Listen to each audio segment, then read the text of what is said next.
يا راوي يحكي حكاية. عزوني يا ملاح في رايس البنات، سكنت تحت الحود ناري مقدية. قصيتنا لنهار اليوم قصة حب ملحمية بين سعيد اليتيم وبنت العم حيزية.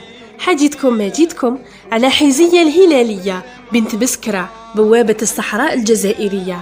باباها أحمد بالباي من أسياد قبيلته البدوية، كفل ولد خوه سعيد بعد ما توفى والديه، وين كبر وكبر معاه حب الحيزية. البنت كبرت وبنزينها ومفاتنها، والأب بدا يخاف من كلام القوم عليه وعليها.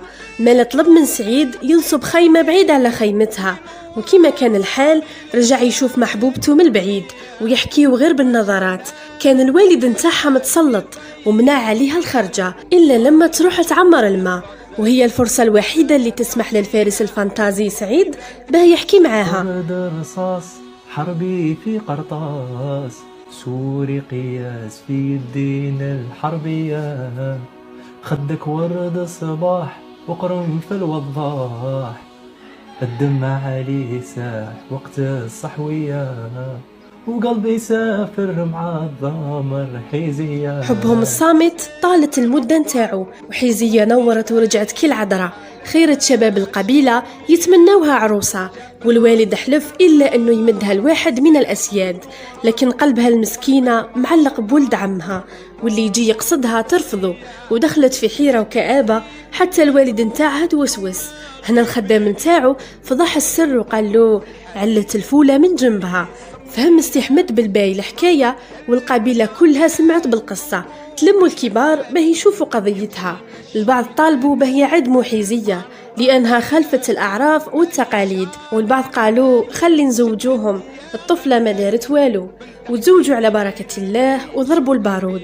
وأخيرا حيزية رجعت حلال سعيد بعد صبر طويل، لكن فرحتها كانت ناقصة لأن الوالد نتاعها من الأول كان رافض زواجهم، الشيء اللي قهرها ومرضها. وبعد 40 يوم بالضبط خطفتها الموت وهي في سن 23. سعيد تفجع في حبه اللي استناه سنين وملحقش به يفرح به المسكين.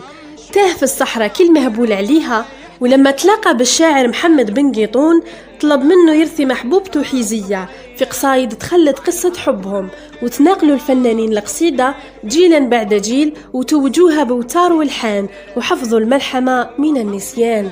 والآن قولوا لي في التعليقات، كنتوا تعرفوا هذه الحكاية من قبل ولا لا؟ ريق حسين عجعت للشهاية، خدودها ورد الصباح وقرنفل الوضاح، الدمع لي ساح مثل